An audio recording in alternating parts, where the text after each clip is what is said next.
Hello student. तो आज हम लोग पढ़ने वाले हैं मैथ फार्मूला पार्ट 2। इसके पहले हम लोग पार्ट 1 में पार्ट 1 से लेकर 6 तक का सूत्र हम लोग क्लियर कर चुका है, और पार्ट 2 में आज हम लोग करने वाले हैं पार्ट 7 से लेकर 15 तक। तो जैसा कि आप लोग बताया गया है कि इससे अलग एक भी प्रश्न नहीं रहेगा, एक भी प्रश्न ऐसा नहीं होगा जो इससे अलग पूछेगा, ऐसा एक भी प्रश्न नहीं रहेगा जो इससे अलग पूछने वाला है। यहाँ से आपका 30 नंबर पक्का, इससे अलग एक भी प्रश्न नहीं आएगा। आप केवल ध्यान से पढ़िए बस। चलिए, तो हम लोग पढ़ चुके थे पार्ट 6 तक, आज हम लोग करने वाले पार्ट 7।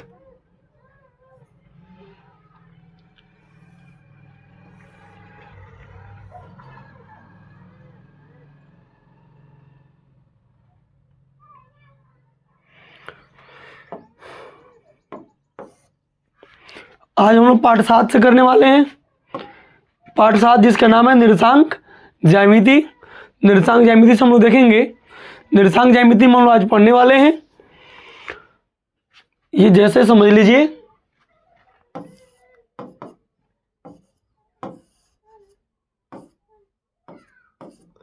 ये हो गया एक्स अक्ष, ये वाई अक्ष हो गया,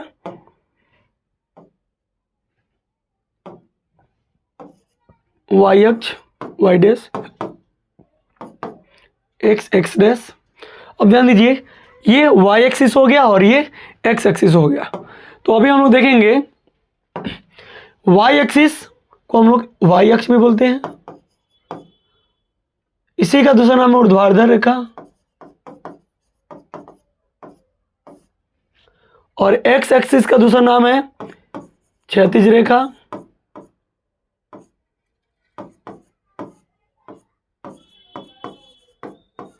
या इसी को बोलते हैं हम लोग एक्स एक्सिस या एक्स अक्ष।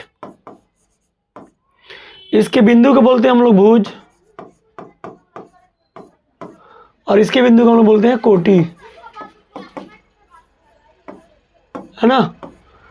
तो आगे हम लोग देखते हैं, इसका निर्देशांक चिन्ह होता है प्लस प्लस, इसका होता है माइनस प्लस, इसका होता है माइनस प्लस, इसका होता है माइनस माइनस, और इसका होता है प्लस माइनस। ये प्रथम पाद है, ये द्वितीय पाद है, ये तृतीय पाद है, ये चतुर्थ पाद है ना। प्रथम चतुर्थांश, द्वितीय चतुर्थांश, तृतीय चतुर्थांश और चतुर्थ चतुर्थांश। इसमें 4 को पाद होते हैं, प्रथम द्वितीय तृतीय।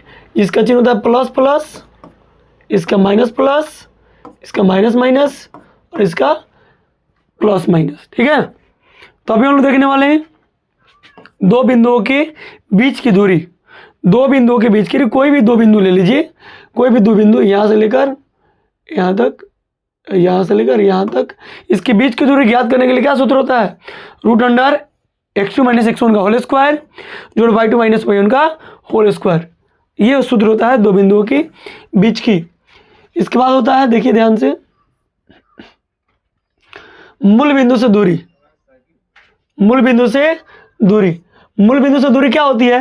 रूट अंडर एक्स स्क्वायर जोड़ वाई स्क्वायर। ये मूल बिंदु से दूरी हो गई।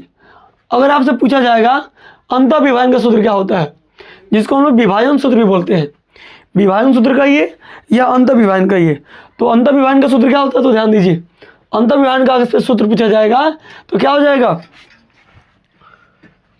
x बराबर m1 x2 जोड़ m2 x1 by m1 plus m2, y बराबर m1 y2 जोड़ m2 y1 बटा m1 प्लस m2।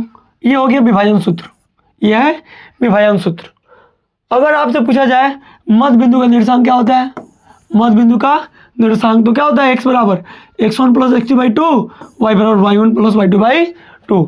x बराबर x1 plus x2 by 2, y बराबर y1 प्लस y2 बाई 2। ये होता है मध्य बिंदु का निर्देशांक। अब त्रिभुज के केंद्रक, त्रिभुज के केंद्र का सूत्र क्या होता है, x बराबर x1 plus x2 plus x3 by 3, x1 plus x2 plus x3 by 3, y बराबर y1 plus y2 plus y3 by 3, है ना। ये त्रिभुज का केंद्रक हो गया x और y बराबर। अंतः केंद्रक पूछेगा तो इसी में a b c ऐड कर देना है, ax1 जोड़ bx2 जोड़ cx3 by a plus b plus c, y बराबर ay1 by2 cy3 by a plus b plus c। ये हो गया त्रिभुज का केंद्रक। यहाँ पर दूरी सूत्र हम लोग पढ़े, मूल बिंदु से दूरी पढ़े, अंतः विभाजन पढ़े, मध्य बिंदु के निर्देशांक पढ़े, त्रिभुज के केंद्रक पढ़े, त्रिभुज के अंतः केंद्रक पढ़े, है ना। अब आपसे पूछेगा त्रिभुज का क्षेत्रफल क्या होता है, त्रिभुज का क्षेत्रफल। तो त्रिभुज का क्षेत्रफल का सूत्र होता है 1/2 x1 into y2 minus y3, x2 into y3 minus y1, x3 into y1 minus y2। इसको हम जैसे याद करते हैं 23 31 12, 23 31 12, 23 31 12 से ये इस तरीके से हम लोग याद कर पाएंगे। 23 31 12 ये याद करने का तरीका है, x1 x2 x3, 23 31 12 याद कर लीजिएगा आप, तो त्रिभुज का सूत्र आपको याद हो जाएगा, है कि नहीं। अब हम लोग देखते हैं संरेख होने के लिए क्या शर्त है, संरेख होने के लिए क्या शर्त होती है। और त्रिभुज, और कोई त्रिभुज दिया हुआ है, देखिए ध्यान से, ए बी सी अथवा त्रिभुज ABC का क्षेत्रफल 0 हो जाना चाहिए। अगर निकालते हैं क्षेत्रफल के सूत्र से तो क्षेत्रफल क्या होना चाहिए, 0 हो जाना चाहिए। और ये पूछेगा तीनों बिंदु संरेखा है तो क्षेत्रफल ज्ञात कीजिए, और क्षेत्रफल 0 आ जाए तो क्या समझेंगे, संरेखी है। और रेखा के लिए पूछ रहा है, क्या पूछ रहा है, रेखा के लिए, रेखाएं संरेखी है तो इसमें क्या होना चाहिए, AB।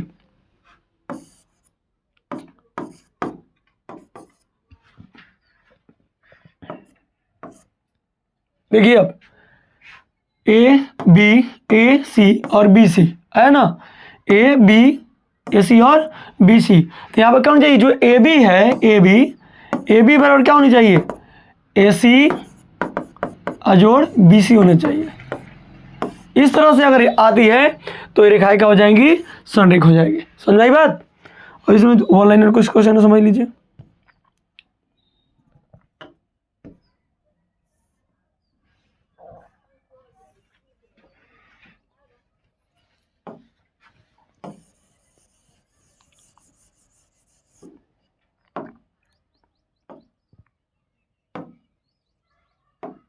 चलिए देखिए ऑनलाइन कुछ क्वेश्चन है। किसी बिंदु के दो निर्देशांक होते हैं, किसी बिंदु के कितने निर्देशांक होते हैं, x और y। कितने निर्देशांक होते हैं, x और y। x को हम लोग भुज बोलते हैं और y को कोटि बोलते हैं। x को क्या बोलते हैं, भुज बोलते हैं,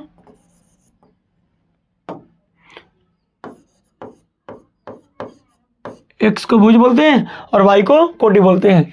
x निर्देशांक को भुज कहते हैं और किसी बिंदु के y अक्ष से लंबी दूरी को भुज कहते हैं। x को भुज और y को कोटि, y निर्देशांक को कोटि कहा जाता है कि नहीं। ध्यान दीजिए, इस बात को समझिए, y निर्देशांक कोटि, x निर्देशांक को भुज। लेकिन y अक्ष से अगर पूछे, y अक्ष से दूरी, y अक्ष से दूरी तो क्या हो जाएगा, तब जाके ये कोटि नहीं होगा, तब भुज हो जाएगा। तब क्या हो जाएगा, कोटि। y अक्ष से दूरी पूछ रहा है, से मतलब कि x अक्ष पर पूछ रहा है, y अक्ष से पूछ रहा है, यानी कि x अक्ष पर पूछ रहा है, तो क्या हो जाएगा, y अक्ष से दूरी इस बिंदु में क्या कहलाएगी, तो कोटि कहलाएगी। क्या कहलाएगी, भुज कहलाएगी, सॉरी क्या कहलाएंगी, भुज कहलाएंगे। क्या कहलाएंगे, भुज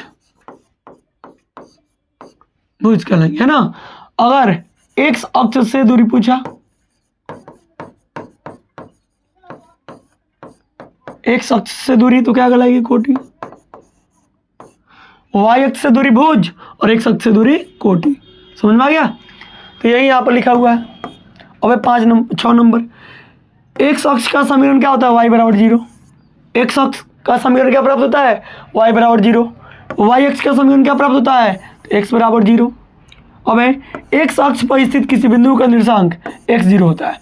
और पूछेगा क्वेश्चन एक्स अक्ष पर स्थित किसी बिंदु का निर्देशांक क्या होगा, तो x0 होगा। और y अक्ष पर स्थित किसी बिंदु का निर्देशांक क्या होगा, तो 0y। y अक्ष पर स्थित किसी बिंदु का निर्देशांक क्या होगा, तो 0y। और x अक्ष पर स्थित किसी बिंदु का निर्देशांक क्या होगा, तो x0। x अक्ष और y अक्ष के कटान बिंदु क्या कहते हैं, तो मूल बिंदु। जैसे यहाँ पर इसको जो कटान बिंदु इसको क्या कहेंगे, जिसका निर्देशांक 0 होता है, इसको हम लोग कहते हैं मूल बिंदु। क्या कहते हैं, मूल बिंदु कहते हैं। मूल बिंदु का निर्देशांक क्या होता है, तो 0 क्या होता है, 0। प्रथम पद में स्थित तो प्लस प्लस, द्वितीय पद में माइनस प्लस, तृतीय पद में माइनस माइनस, चतुर्थ पद में प्लस माइनस, है ना। x बराबर 5 समीकरण का आलेख क्या होगा, y अक्ष के समांतर होगा। और y बराबर 5 का आलेख x अक्ष के समांतर होगा। समझ में आई बात। त्रिभुज का केंद्र क्या करती है, माध्यिका को 2:1 के अनुपात में विभाजित करती है। त्रिभुज का जो केंद्रक होता है, ये क्या करता है, माध्यिका को, ये जो माध्यिका आती है इसकी माध्यिका को क्या करती है, 2:1 के अनुपात में विभाजित करती है। कितने अनुपात में, 2:1 के अनुपात में, है ना। तो यहाँ पर तो हम लोग के 7 पाठ समाप्त। अब आते हैं लोग 8 पाठ। अब देखिए 8 पाठ।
थोड़ी सी टेक्निकल समस्या हो गई थी, ध्यान दीजिए।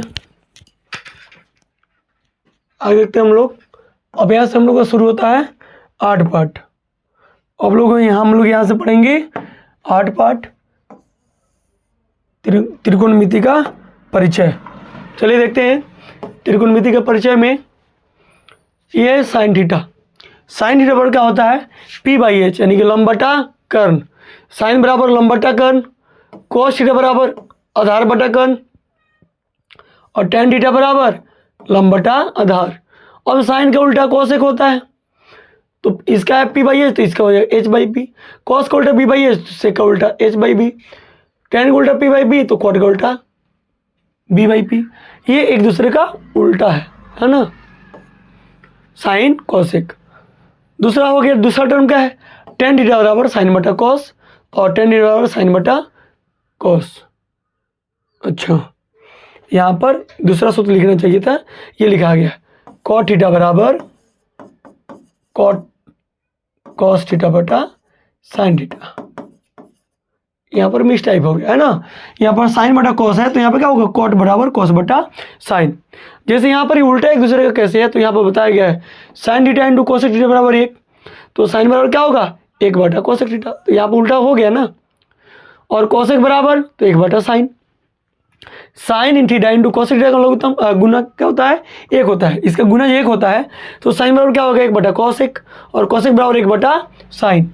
Cos theta into sec theta बराबर 1 होता है, तो कॉस बराबर क्या होगा, 1 बटा सेक थीटा, और सेक बराबर क्या होगा, 1 बटा कॉस थीटा, है ना। यहाँ पर sine theta into cosec theta बराबर 1, तो साइन थीटा बराबर 1 बटा कोसेक थीटा, कोसेक थीटा बराबर 1 बटा साइन थीटा। ये चीज़ तो यहाँ पर लिखा ही हुआ है साइन कोसेक का। अच्छा, टेन कॉट का नहीं लिखा हुआ है ना, इसमें टेन कॉट छूट गया है, यहाँ पर टेन कॉट होना चाहिए था।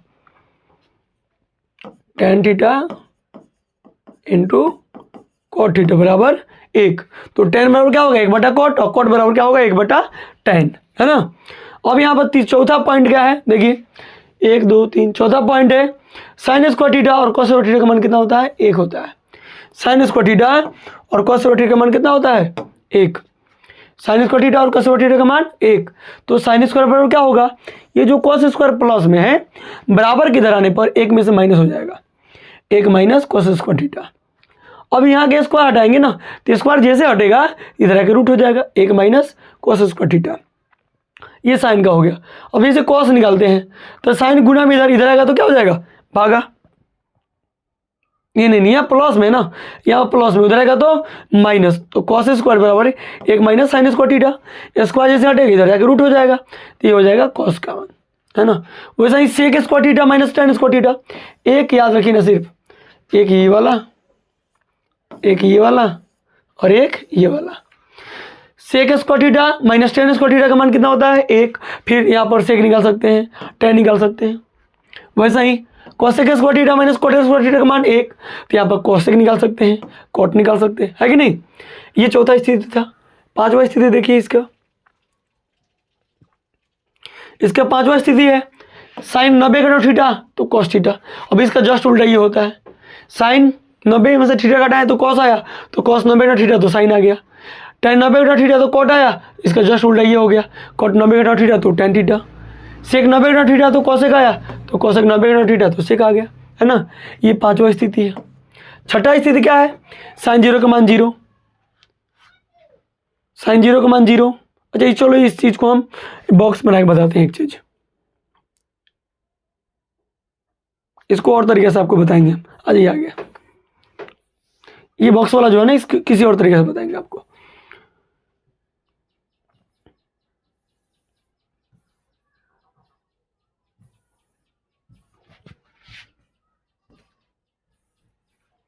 चलिए देखिए बताते हैं आपको। यहाँ पर ले लीजिए, और यहाँ पर हम लोग इंसर्ट कर लेते हैं टेबल, टेबल इंसर्ट करते हैं 0 डिग्री 0 30 45 60 90, 1 2 3 4 5 6 होगा, इधर भी 6 होगा।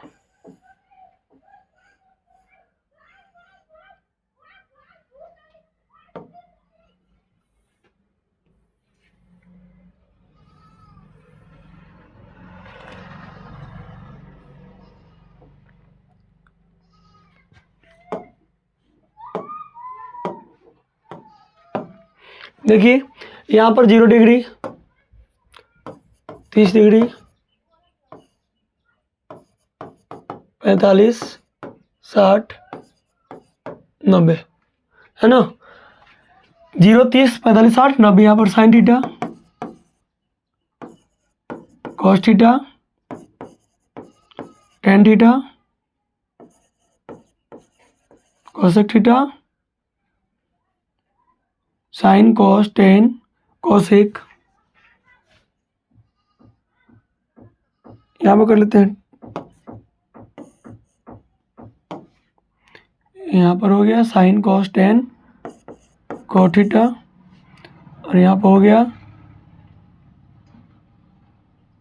Sign cos tan cot. यहाँ पर लेते हैं सेक, एक और बच गया ना,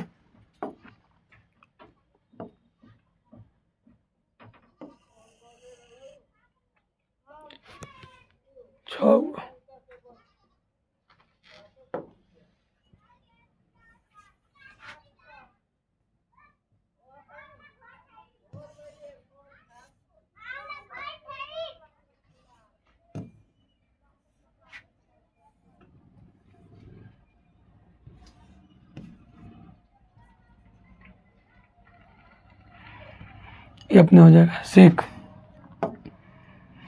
सेक के बाद में हो गया साइन कॉस कोसेक थीटा, है ना।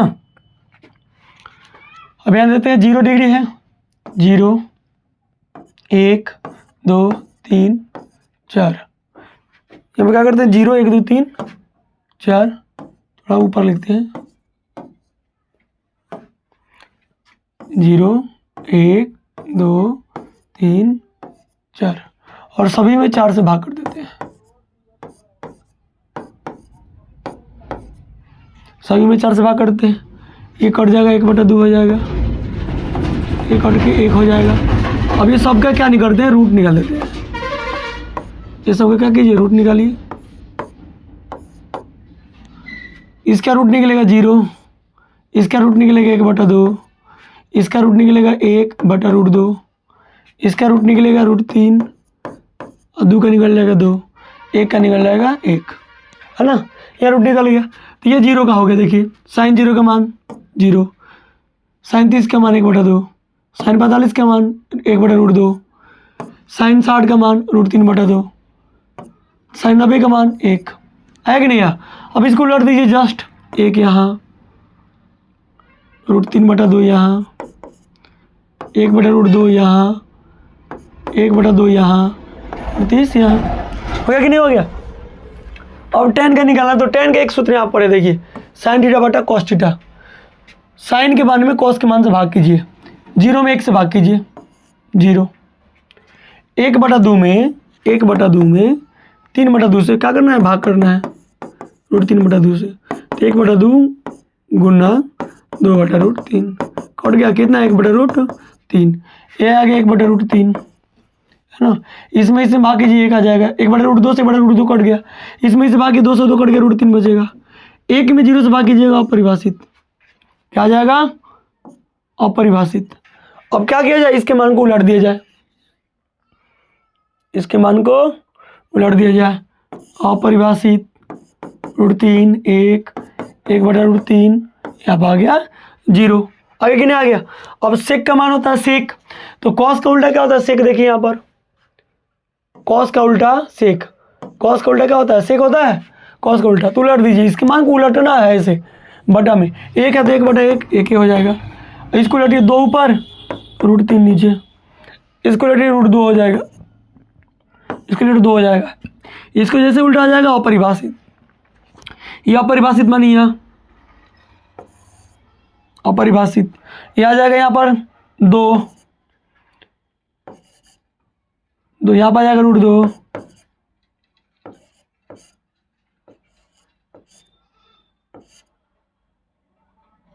और यहाँ पर आ जाएगा √3/2,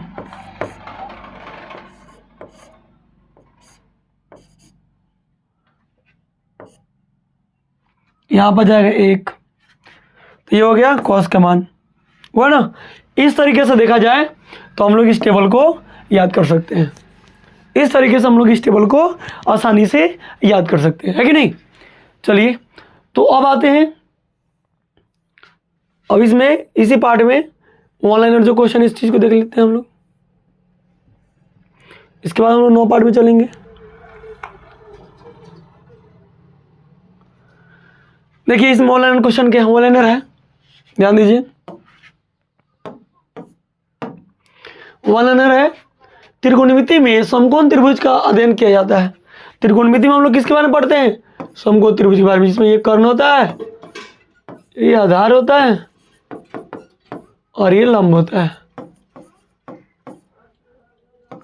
ये समकोण होती है और ये 2 न्यूनकोण होती है, ए बी सी। ए और सी न्यूनकोण है और बी क्या है, यहाँ पर समकोण। बी के सामने क्या भुजा होती है, कर्ण। समकोण त्रिभुज में कर्ण के सामने का कोण समकोण होता है, कर्ण के सामने का जो कोण है क्या होता है, समकोण। थीटा के मान में यदि वृद्धि होती है तो साइन थीटा के मान में वृद्धि होगी, बढ़ती है।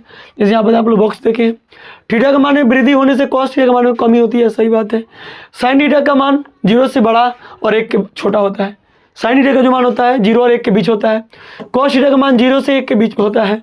tan थीटा का मान कोई भी वास्तविक संख्या हो सकती है। tan थीटा का मान क्या होता है, कोई भी वास्तविक संख्या हो सकती है। थीटा 45 पर साइन और कॉस दोनों क्या होते हैं, बराबर होते हैं। 45 डिग्री पर साइन और कॉस दोनों क्या होते हैं, आपस में बराबर होते हैं। थीटा 45 पर tan और कॉट दोनों बराबर होते हैं। त्रिकोणमिति में पाई का मान क्या होता है, 180 डिग्री होता है। ज्यामिति में पाई का मान 22/7 होता है। त्रिकोणमिति में क्या होता है, 180। पूरक कोणों का जो कितना होता है, 90। त्रिभुज में, समकोण त्रिभुज में दोनों न्यूनकोण पूरक होते हैं। ये दोनों न्यूनकोण क्या होते हैं, एक दूसरे के पूरक होते हैं। यानी दोनों को मिलाकर के कितना होना चाहिए, 90, क्योंकि ये अकेले 90 होता है। तो 90 90 180। ये था हम लोग का 8 पार्ट। 9 पार्ट में कुछ ज़्यादा नहीं है, क्योंकि 9 पार्ट ही 8 पार्ट से ही हम लोग 9 पार्ट पढ़ने वाले हैं ना। 8 पार्ट के जितना सूत्र है 9 पार्ट में पढ़ते हैं, तो इसमें कुछ ज़्यादा नहीं है। देखिए, नेत्र और वस्तु को मिलाने वाली रेखा को दृष्टि रेखा कहते हैं। नेत्र और वस्तु को मिलाने वाली जो रेखा होती है उसको क्या कहते हैं? वस्तु रेखा, दृष्टि रेखा। नेत्र से गुजरने वाली सीधी रेखा को क्षैतिज रेखा कहते हैं। उन्नयन कोण क्षैतिज रेखा के ऊपर बनती है और नमन कोण क्षैतिज रेखा के नीचे बनती है। ये था हम लोग का 9 पार्ट। 10 पार्ट में कुछ नहीं है, ध्यान दीजिए। 10 पार्ट और 11 पार्ट में कुछ नहीं, चूंकि इसके बारे में हम लोग पढ़ चुके हैं।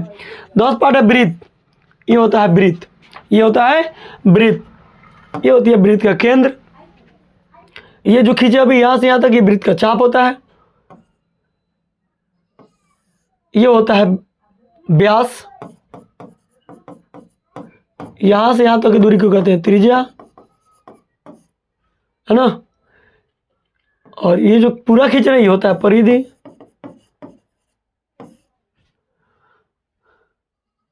और ये वृत्त की सबसे बड़ी जीवा क्या होती है? वृत्त का व्यास, ये जीवा, ये क्या कहलाएगा बताइए? ये जीवा है, ये सब त्रिज्या हो गया, है ना। ये जीवा हो गया। अब देखिए, ये केंद्र हो गया, ये है केंद्र, ये है व्यास, ये है त्रिज्या, है ना। अब देखिए ध्यान से, परिधि हो गया, व्यास हो गया, इसको हम लोग केंद्र बोलते हैं, त्रिज्या बोलते हैं। ये सब जीवाएं हैं, है कि नहीं। और ये वृत्त का चाप है, परिधि है कि नहीं। अब ये हो गया स्पर्श रेखा जो छू के निकल रहा है, ये हो गया स्पर्श रेखा जो छू के निकल रहा है। ये हो गया छेदक रेखा जो काट दे रहा है वृत्त में 2 जगह, इसको बोलते हैं छेदक रेखा, स्पर्श रेखा, छेदक रेखा, है ना। जीवा, परिधि, केंद्र, व्यास, त्रिज्या, ये समझ में आ गया। तो वृत्त के परिधि और व्यास का अनुपात पाई के बराबर होता है। वृत्त की जो परिधि होती है 2πr और व्यास यानी d का अनुपात क्या होता है? पाई के बराबर होता है। वृत्त के अनेक त्रिज्या और व्यास होते हैं। वृत्त पर स्थित 2 बिंदुओं की मिलान रेखा को खंड या त्रिज्या कहते हैं। ये जो हम लोग खींच रहे हैं ना, कहीं भी जो केंद्र और नहीं गुजरती है, ये सब क्या कहलाती है? सब जीवा कहलाती है। ये सब क्या कहलाती है? जीवा। वृत्त की सबसे बड़ी जीवा को व्यास कहते हैं। ध्यान दीजिए, वृत्त की सबसे बड़ी जीवा क्या कहलाती है? वृत्त की सबसे बड़ी जीवा व्यास होती है, क्योंकि व्यास ही ऐसा जगह होता है जहां से वृत्त सबसे लंबी दूरी पर होती है कि नहीं। तो वृत्त की सबसे बड़ी जीवा व्यास होती है। जो रेखा वृत्त को केवल एक बिंदु पर स्पर्श करे उसे स्पर्श रेखा, जो केवल एक बिंदु पर स्पर्श करे उसे स्पर्श रेखा, जो 2 बिंदुओं को पार कर दे उसे छेदक रेखा कहते हैं। किसी वृत्त की अनंत स्पर्श रेखा, उसे वृत्त पर अनंत स्पर्श रेखा खींची जा सकती है। ये वृत्त है, इस पर अनंत रेखा, अनंत स्पर्श रेखा खींची जा सकती है सटा के। लेकिन यही आपसे क्वेश्चन पूछ दे, 2 बिंदुओं से वृत्त पर कितनी स्पर्श रेखा खींची जा सकती है? तो केवल एक। कितनी? केवल एक। स्पर्श रेखा वृत्त को एक बिंदु पर स्पर्श करती है। स्पर्श रेखा और वृत्त को वनिष्ठ बिंदु को स्पर्श बिंदु कहते हैं, जहाँ पर छूती है। स्पर्श रेखा त्रिज्या पर क्या होती है? लंब होती है। स्पर्श रेखा जो है, या अगर त्रिज्या खींचेंगे तो ये पर क्या हो जाएगा? लंब हो जाएगा। क्या हो जाएगा? लंब। स्पर्श रेखा और त्रिज्या के 90 डिग्री का कोण होता है। किसी बाह्य बिंदु से वृत्त पर 2 स्पर्श रेखा खींची जा सकती है। कोई भी बाह्य बिंदु ले लीजिए, यहाँ से 2 स्पर्श रेखा होगा, एक इधर की ओर और एक इधर की ओर, और ये दोनों रेखाएं क्या होगी? स्पर्श रेखा लंबाई में बराबर होगी। यहाँ पर लिखा गया है बाह्य बिंदु से खींची गई दोनों स्पर्श रेखाओं की लंबाई आपस में क्या होती है? बराबर होती है। वृत्त को 2 बिंदुओं पर प्रतिच्छेद करने वाली रेखा को छेदक रेखा कहते हैं। एक बिंदु पर स्पर्श करेगा स्पर्श रेखा, 2 बिंदुओं पर स्पर्श करेगा तो छेदक रेखा कहलाएगा। व्यास के सिरों पर खींची गई स्पर्श रेखा समांतर होती है। व्यास के सिरों पर, ये जो व्यास होती है, व्यास के सिरों पर खींची गई, यहाँ पर जैसे खींच रहे, यहाँ पर खींच रहे, स्पर्श रेखा क्या होती है? समांतर होती है। क्या होती है? समांतर होती है। 2 प्रतिच्छेद वृत्तों की उभयनिष्ठ स्पर्श रेखाओं की संख्या केवल 2 होती है। 2 प्रतिच्छेद वृत्त होगा इस प्रकार से, तो उभयनिष्ठ स्पर्श रेखाओं की संख्या कितना होगा? 2। एक ऊपर से और एक नीचे से 2 होगा। 2 स्पर्श वृत्तों की जो एक दूसरे को छू रहा है, जैसे इस तरह देखिए, एक यहाँ पर और एक यहाँ पर मान लीजिए, एक बीच में, एक ऊपर, एक यहाँ पर, तीन तीन हुआ, मतलब सटा हुआ तीन हो जाएगा। अस्पर्शिक संख्या कितनी हो जाएगी? तीन। दो अप्रतिच्छेदी वृत्तों की बनी स्पर्शरेखा संख्या 4 होती है। जो दो अप्रतिच्छेदित यानी वृत्त एक दूसरे को काट नहीं रही है, तो उसमें वृत्तों की संख्या कितनी हो जाएगी? स्पर्शरेखा की संख्या 4 हो जाएगी। एक ही वृत्त खंड में बने कोण समान होते हैं। एक ही वृत्त खंड में जितना कोण बनेगा सब आपस में क्या हो जाएगा? समान हो जाएगा। वृत्त के परिधि पर बना कोण केंद्र पर बने कोण का आधा होता है। वृत्त के परिधि पर बना जो कोण होता है केंद्र पर बने कोण का क्या होता है? आधा होता है। वृत्त के किन्हीं दो बिंदुओं को मिलाने वाली रेखाखंड को जीवा कहते हैं। अभी इसके पहले भी पढ़े। वृत्त के किन्हीं दो बिंदुओं को मिलाने वाला क्या कहते हैं? जीवा कहते हैं। क्या कहते हैं? जीवा। चक्रीय चतुर्भुज के समूह कोणों का जो 180 होता है, चक्रीय चतुर्भुज में समूह कोणों का जो कितना होता है? 180। दो बराबर जीवा केंद्र से समदूरस्थ होती है। दो बराबर जो जीवाएं होती है केंद्रीय वृत्त से क्या होती है? समदूरस्थ होती है। अर्धवृत्त में बना कोण 90 डिग्री का होता है। अर्धवृत्त में जो कोण बनता है वो कितना डिग्री का होता है? 90। वृत्त के केंद्र में बना कोण 360 का होता है। अर्धवृत्त के कोण में बना कोण 180 डिग्री का होता है। यदि समांतर चतुर्भुज की भुजाएं एक वृत्त को स्पर्श करे तो क्या कहलाएगा? वो समचतुर्भुज होगा। क्या हो जाएगा? समचतुर्भुज। ये था हमारा 10 पार्ट। 11 पार्ट में कोई फार्मूला नहीं है। Know important formula in this chapter. 11 part में कोई फार्मूला नहीं है। अब हम लोग पढ़ेंगे 12 पार्ट। और हम लोग पढ़ेंगे 12 पार्ट। चलिए ध्यान दीजिए 12 पार्ट की ओर। पार्ट 12 का नाम है वृत्तों संबंधित क्षेत्रफल। पार्ट 12 का नाम है वृत्तों से संबंधित क्षेत्रफल।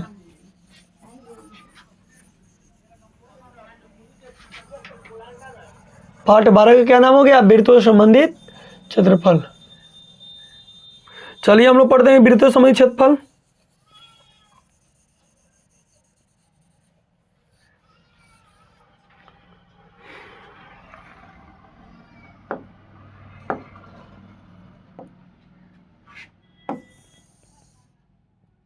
ये पार्ट 12 में पढ़ने वाले हैं वृत्त से संबंधित क्षेत्रफल। ये हो गया वृत्त।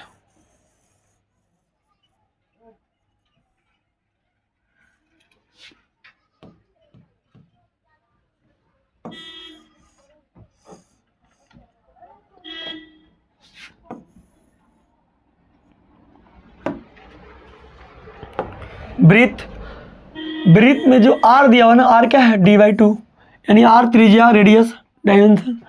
त्रिज्या बराबर क्या होता है? डायमीटर बाई 2, यानी व्यास बटा 2। त्रिज्या बराबर व्यास बटा 2 और व्यास बराबर 2 गुने त्रिज्या। वृत्त का क्षेत्रफल क्या होता है? Pi R square. वृत्त का क्षेत्रफल होता है पाई आर स्क्वायर। वृत्त की परिधि क्या होती है? 2 पाई आर। वृत्त की परिधि 2 पाई आर। वृत्त का क्षेत्रफल पाई आर स्क्वायर। वृत्त का क्षेत्रफल क्या होता है? Pi are. वृत्त की परिधि क्या होती है? 2 पाई आर। क्षेत्रफल होता है पाई आर स्क्वायर। ध्यान दीजिए, ये क्षेत्रफल हो गया और ये क्या हो गया? परिधि। अब होता है चाप की लंबाई। चाप की लंबाई एल बराबर क्या होता है? Pi R square theta. अब चाप की लंबाई pi R theta, pi R theta बटा 180, क्योंकि 2 से 180 कट जाएगा तो क्या हो जाएगा? पाई आर थीटा बटा 180। और लघु त्रिज्यखंड का क्षेत्रफल पाई आर स्क्वायर थीटा बटा 360। अब ध्यान दीजिए इसको। अब इस चीज़ को समझते हैं हम लोग। अब ये लघु त्रिज्यखंड क्या है? दीर्घ त्रिज्यखंड क्या है?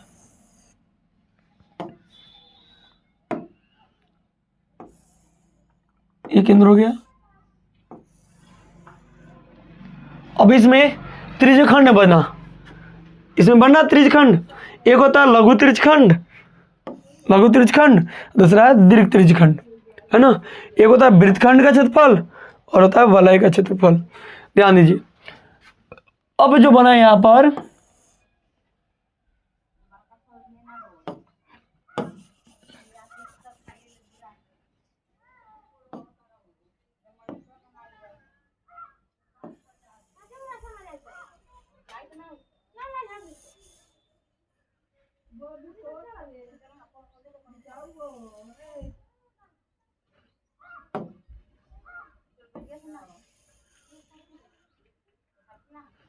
है ना, ध्यान दीजिए। अब यहाँ पर जो बन रहा है, यहाँ पर त्रिज्यखंड यहाँ पर लघु त्रिभुजखंड पूछ रहा है, तो लघु त्रिभुजखंड का क्षेत्रफल क्या होता है, पाई आर स्क्वायर थीटा बटा 360। यहाँ पर जो लघु त्रिभुजखंड बन रहा है ना उसका क्षेत्रफल क्या पूछ रहा है, पाई आर स्क्वायर थीटा बटा 360। अगर दीर्घ का पूछ रहा है तो pi R square into 360 minus theta बटा 360।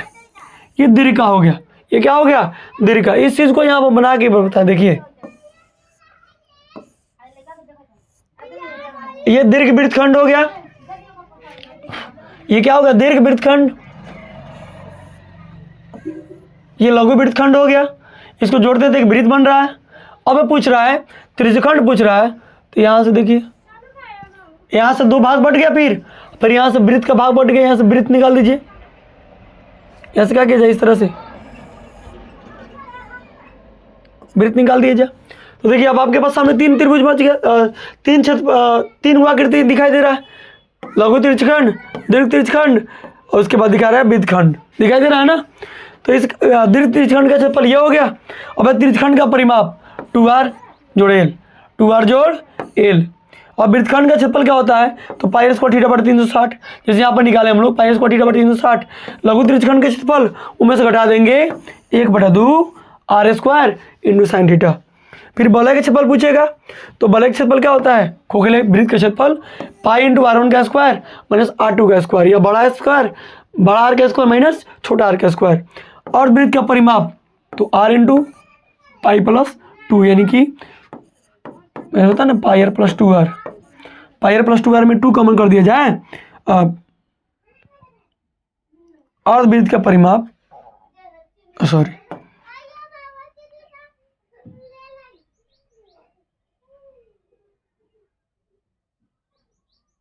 पाई आर होता है केवल पाई आर जोड़ 2r, पाई आर जोड़ 2r में r कॉमन कर दिया जाए तो क्या बचा, r इंटू पाई प्लस 2। और भी का क्षेत्रफल क्या होता है 1/2 pi R square, 1/2 pi R square. तो अभी हम लोग देखें 12 पार्ट, 12 पार्ट में और देख रहे हैं हम लोग। देखिए इसके आगे हम लोग के पास है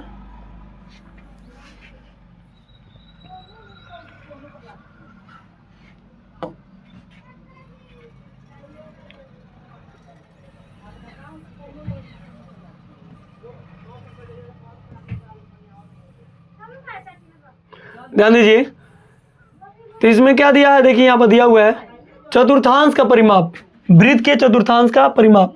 ये वृत्त हो गया, अब वृत्त का ये चतुर्थांश, ये चौथा भाग, ये जो चौथा भाग इसको वृत्त का चतुर्थांश कहते हैं। तो इसका क्षेत्रफल पूछ रहा है, तो क्या होगा पाई आर स्क्वायर बाई 4। वृत्त के क्षेत्रफल में 4 से भाग कर दीजिए, चतुर्थांश का निकल गया, 2 से भाग कर दीजिए और वृत्त का निकल गया, है कि नहीं। अब परिधि पूछ रहा है तो r into pi by 2 plus 2। वृत्त के अंत वर्ग का क्षेत्रफल, अब वृत्त के अंदर जो वर्ग बन रहा है और वृत्त के अंदर वर्ग बन रहा है, तो अंतर वर्ग का क्षेत्रफल क्या होगा, तो 2r स्क्वायर, क्या हो जाएगा 2r स्क्वायर। ये यहाँ से क्या निकलेगा 2r स्क्वायर निकाल देंगे तो क्या निकलेगा, वृत्त के अंतर वर्ग का क्षेत्रफल। पहिए द्वारा तय की गई दूरी, तो परिधि और चक्रों की संख्या, परिधि में चक्रों की संख्या से गुना कर देंगे तो क्या निकलेगा, पहिए द्वारा तय की गई दूरी निकलेगा। अब लोग देखते हैं इसमें ऑनलाइन कुछ क्वेश्चन है। वृत्त के परिधि और व्यास का अनुपात पाई के बराबर होता है। वृत्त के जो परिधि होता है 2 पाई आर और व्यास इसको बोलते हैं डी, इसका क्या होता है पाई के बराबर, क्योंकि 2r तो d हो जाएगा और d से d कटेगा, d से d कट के क्या बच गया, पाई के बराबर होगा। पाई का मान 22/7 होता है या 3.14 होता है। पाई का मान 22/7 या 3.14 होता है। यदि वृत्त की त्रिज्या n गुनी, वृत्त की त्रिज्या n गुनी करें तो परिधि क्या होगा, n गुनी हो जाएगी। यानी वृत्त की त्रिज्या में जितना से गुना करेंगे परिधि उतना ही गुनी हो जाएगी। यदि वृत्त की त्रिज्या n गुनी करें तो क्षेत्रफल n स्क्वायर गुनी हो जाएगी, क्या हो जाएगी, n स्क्वायर गुनी हो जाएगी। यदि वृत्त की परिधि और क्षेत्रफल बराबर हो तो त्रिज्या 2r हो जाएगा। यदि वृत्त की परिधि और क्षेत्रफल बराबर होगा ना, वृत्त की परिधि और क्षेत्रफल, देखिए वृत्त की परिधि और क्षेत्रफल यदि बराबर हो तो त्रिज्या क्या हो जाएगा 2r। जैसे पाई से पाई खत्म, r से r खत्म, एक बार बचा तो r बार क्या बचेगा, 2 ही बचा ना, 2 हो जाएगा। किसी वृत्त के परिधि और क्षेत्रफल का अनुपात 2 अनुपात r होता है। वृत्त के परिधि और क्षेत्रफल का अनुपात क्या होता है? अच्छा 2:r होता है। वृत्त की सबसे बड़ी जीवा क्या होती है? व्यास कहते हैं। वृत्त की सबसे बड़ी जीवा को क्या कहते हैं? व्यास। वृत्त की सबसे बड़ी जीवा व्यास को कहते हैं। वृत्त के केंद्र पर कितना कोण बनता है? 360 का। घड़ी की सुई, घड़ी की जो सुई होती है 1 मिनट में कितना कोण बनाती है? 6 डिग्री का। घड़ी की जो सुई होती है, घड़ी की सुई 1 मिनट में 6 डिग्री कोण बनाएगी। घड़ी की सुई 30 मिनट में 180 डिग्री कोण बनाएगी और घड़ी की सुई 1 घंटे में 360 के कोण बनाती है ना। जीवा और संगत चाप से घिरे क्षेत्र को वृत्तखंड कहते हैं। जीवा और संगत चाप से घिरे क्षेत्र को क्या कहते हैं? वृत्तखंड कहते हैं। 2 त्रिज्याओं और संगत चाप से घिरा क्षेत्र त्रिज्यखंड कहलाएगा। क्या कहलाएगा? त्रिज्यखंड। तो यहाँ हम लोग 12 पार्ट भी क्या कर लिए? खत्म कर लिए। अब हम लोग देखेंगे 13 पार्ट के सूत्र, जिसका नाम है पृष्ठीय क्षेत्रफल और आयतन। पार्ट 13 का नाम क्या है? पृष्ठीय क्षेत्रफल और आयतन। चलिए पृष्ठीय क्षेत्रफल और आयतन को देखते हैं हम लोग।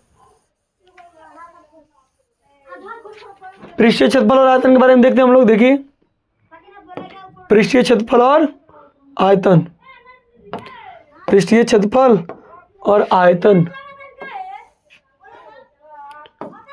पृष्ठीय क्षेत्रफल और आयतन के बारे में हम देखते हैं। पृष्ठीय क्षेत्रफल और आयतन क्या होता है इसके बारे में जानते हैं। देखिए अब देखिए, अब मान के लिए घन दिया हुआ, क्या दिया हुआ है? घन।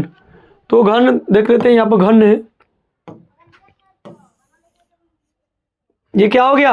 घन। अब घन देखते हैं। घन में देखिए ये जो भुजाएं होती है, देखिए ध्यान से, इसमें सतह कितने होते हैं? 6 सतह होते हैं। सतह कितने? 6। 4 दीवार, एक छत, एक फर्श, 6 हो गया। सतह या फलक इसको बोलते हैं, है ना। किनारा देख लीजिए, किनारा कितना? 12। देखिए 1 2 3 4 5 6 7 8 9 10 11 12। किनारा कितना? 12। और देखिए शीर्ष, शीर्ष कितने हो जाएंगे? 8। 1 2 3 4 5 6 7 8।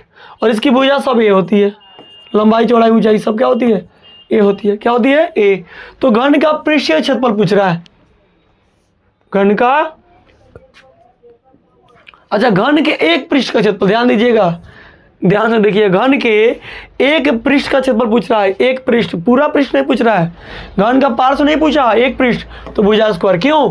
क्योंकि एक पृष्ठ अगर निकाल दें, घन का एक पृष्ठ निकालते हैं, अगर क्या निकालते हैं? एक पृष्ठ।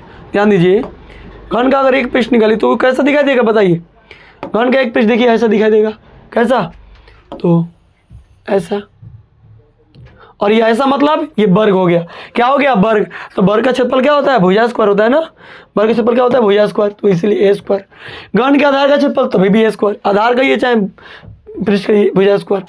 घन का संपूर्ण क्षेत्रफल 6 गुना भुजा, क्योंकि फलक कितने हैं? 6, और ए का क्षेत्रफल भुजा स्क्वायर, तो 6 से गुना कर दीजिए, तो क्या आया? 6 गुना ए स्क्वायर, 6 स्क्वायर। घन का आयतन, तो आयतन निकालने के लिए जितने भी भुजा होते हैं, जितने भी भुजा होते हैं सब में क्या करते हैं? गुना। तो 3 भुजा है, ए गुना ए गुना ए, क्या हो जाएगा? ए क्यूब।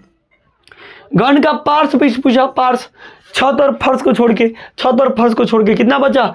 4। कितना बचा? 4। तो 4 में भुजा से गुना कर दी, भुजा स्क्वायर से, 4 गुना भुजा स्क्वायर। विकर्ण पूछेगा तो √3 गुना भुजा, √3 गुना भुजा। ये हो गया घन। ये हम लोग क्या पढ़े? घन। अब देखिए घनाभ, अब देखते हैं घनाभ।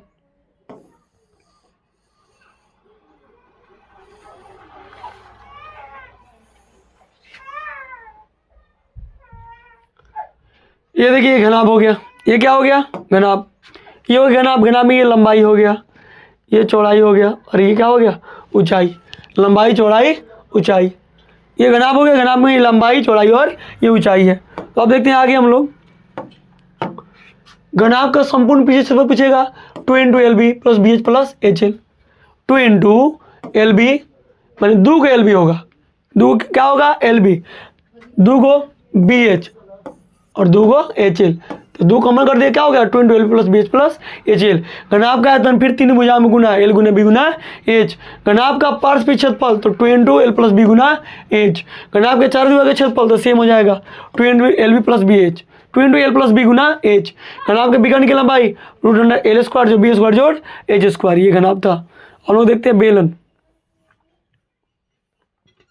हम लोग देखते हैं बेलन। देखिए बेलन के बारे में, बेलन, यहां पर बेलन,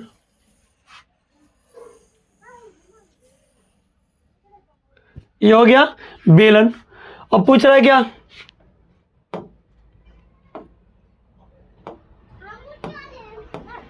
अब क्या पूछा, बेलन के आधार का क्षेत्रफल। तो ये जो आधार जो है किसके जैसा दिख रहा है, वृत्त के जैसा दिख रहा है ना।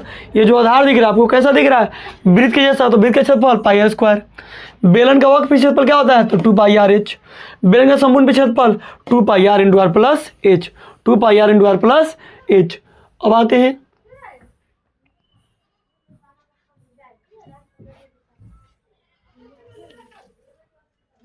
अब दिया बेलन का आयतन। देखिए यहां पर बेलन का आयतन, बेलन का आयतन क्या हो जाएगा, बेलन का आयतन पाई आर स्क्वायर एच। बेलन का आयतन क्या होता है, पाई आर स्क्वायर एच। चूंकि ये जो है ये वृत्त है, और वृत्त में क्या किया जाए, ऊंचाई से गुना कर दिया जाए तो फिर क्या बन जाएगा, बेलन बन जाएगा। इसलिए बेलन का आयतन वृत्त के क्षेत्रफल में ऊंचाई से गुना, यानी क्या हो जाएगा बेलन का आयतन। खोखले बेलन का आयतन क्या होगा, तो पाई एच इंटू बड़ा आर का स्क्वायर माइनस छोटा आर का स्क्वायर। अब आते हैं शंकु। अब देखिए शंकु के बारे में देखते हैं हम लोग। देखिए शंकु, ये होता है शंकु, ये है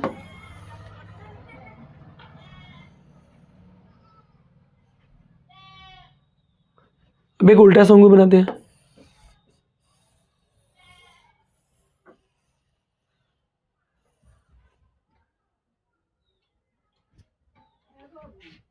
नहीं टीप हो गया और ये बालू का ढाल हो गया। नहीं,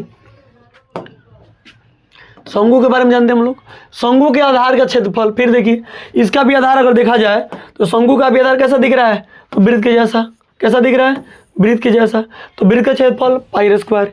शंकु का वक्र भी क्षेत्रफल क्या होता है, तो पाई आर एल होता है। क्या होता है क्षेत्रफल, पाई आर एल होता है। शंभुन का पृष्ठीय क्षेत्रफल क्या होता है, तो pi into R plus L, pi into R plus L. क्या होता है, pi into R plus L होता है। क्या होता है, pi into R plus L होता है।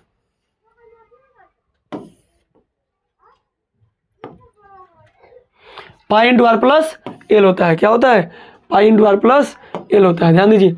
अब है शंकु का आयतन, तो 1/3 pi R square H, 1/3 pi R square H. ये था शंकु, ये था शंकु। अब देखते हैं लोग गोला के बारे में।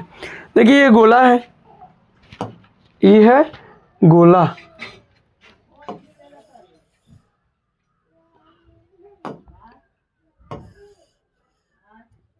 ये क्या हो गया, गोला।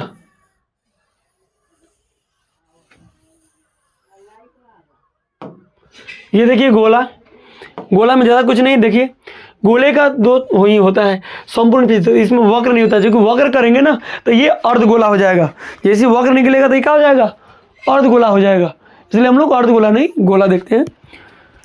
तो अर्धगोले का पृष्ठीय क्षेत्रफल 4 पाई आर स्क्वायर। क्या होता है, 4 पाई आर स्क्वायर। गोले का आयतन क्या होता है, 4/3 पाई आर क्यू। क्या होता है, 4/3 पाई आर क्यू। अब हम लोग देखेंगे अर्धगोला। क्या देखने वाले हैं, अर्धगोला।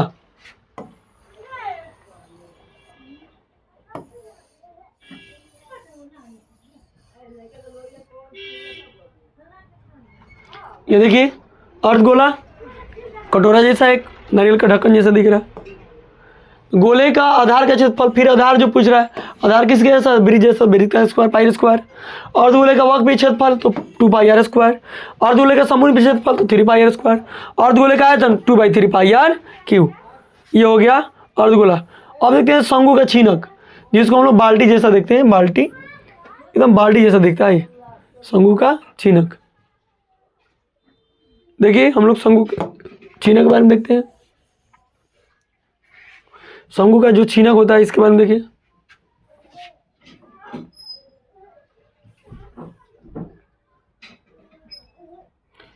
शंकु का छीनक देखिए, ये शंकु का छीनक हो गया। देखिए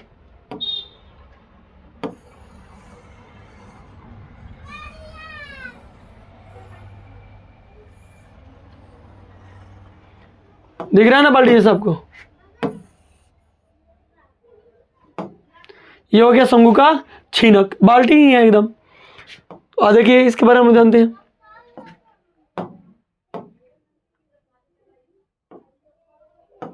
शंकु का छीनक, देखिए शंकु के छीनक का वक्र पृष्ठफल, क्या पूछा? वक्र पृष्ठफल पूछ रहा है। चारों तरफ से वक्र पूछ रहा है, आधार और ऊपर के हटा करके। तो pi into R plus R, यानी बड़ा आर और छोटा आर इंटू एल। अब एल निकाल का सूत्र यहाँ दिया है। एल कभी कभी नहीं दिया रहता है, दोनों आर दिया रहता है, ऊपर का और नीचे का, ऊपर का बड़ा आर नीचे का छोटा आर। तो क्या करेंगे? रूट अंडर बड़ा आर का स्क्वायर मैंने बड़ा आर मैंने छोटा आर का स्क्वायर जोड़ एच स्क्वायर। ये दो होता है एच, एच एच दिया रहता है, ये बड़ा आर और यह छोटा आर। तो बड़ा आर माइनस छोटा आर का स्क्वायर जोड़ एच स्क्वायर।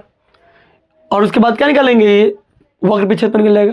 शंकु के छीनक का वक्र पृष्ठफल क्या होता है? Pi into R plus R into L plus pi बड़ा आर का स्क्वायर जोड़ पाई छोटा आर का स्क्वायर। शंकु के छीनक का आयतन क्या होता है? 1/3 पाई एच, 1/3 पाई एच बड़ा आर का स्क्वायर छोटा आर स्क्वायर प्लस आर बड़ा आर इंटू छोटा आर। और यहाँ पर होता है हम लोग का 13 पार्ट भी समाप्त, क्षेत्रफल और आयतन समाप्त होता है। अब हम लोग देखते हैं 14 पार्ट जिसका नाम है सांख्यिकी। पार्ट 14 जिसका नाम क्या है? सांख्यिकी। सांख्यिकी देखिए हम लोग अभी देखते हैं सांख्यिकी के बारे में। अभी हम लोग देखेंगे सांख्यिकी के बारे में।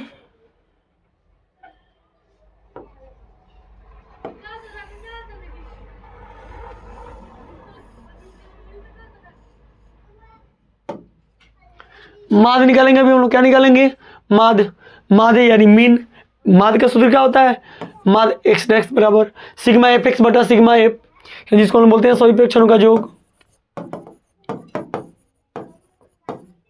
सभी प्रेक्षणों का योग बड़ा प्रेक्षणों की संख्या, प्रेक्षणों का योग बड़ा प्रेक्षणों की संख्या, है ना? सिग्मा एफ एक्स बटा सिग्मा एफ। अब कल्पित माध्य निकालने की विधि क्या होता है? कल्पित माध्य का सूत्र होता है ए बरा एक्स डैश बराबर एक्स रेक्टिंग बराबर ए प्लस सिग्मा एफ डी बटा सिग्मा एफ, पग विचलन विधि द्वारा ए प्लस सिग्मा एफ यू बटा एफ सिग्मा एफ गुना एच, ये होता है पग विचलन द्वारा। अब होता है बहुलक निकालने सूत्र, जिसको मोड बोलते हैं हम लोग। मोड का सूत्र क्या होता है? एल बराबर L plus F1 minus F0 by 2 F1 minus F0 minus F2 Guna H। ये माध्य का सूत्र, बहुलक का सूत्र होता है, जहाँ पे L क्या है? तो बहुलक वर्ग की निम्न सीमा। F0 क्या है? बहुलक वर्ग से ठीक पहले वर्ग की बराबरता। F1 क्या है? बहुलक वर्ग की बराबरता। F2 क्या है? बहुलक वर्ग के ठीक बाद की बराबरता। और H क्या है? वर्ग माप, बहुलक वर्ग का माप, ये होता है बहुलक। अब हम लोग माध्यक देखेंगे हम लोग। अब देखेंगे हम लोग माध्यक। माध्यक निकालेंगे सूत्र देखिए। माध्यक का यानी मीडियन, माध्यक बराबर L plus N by 2 minus C F, N plus 2 by N by 2 minus C F by F गुना एच। ये क्या होता है?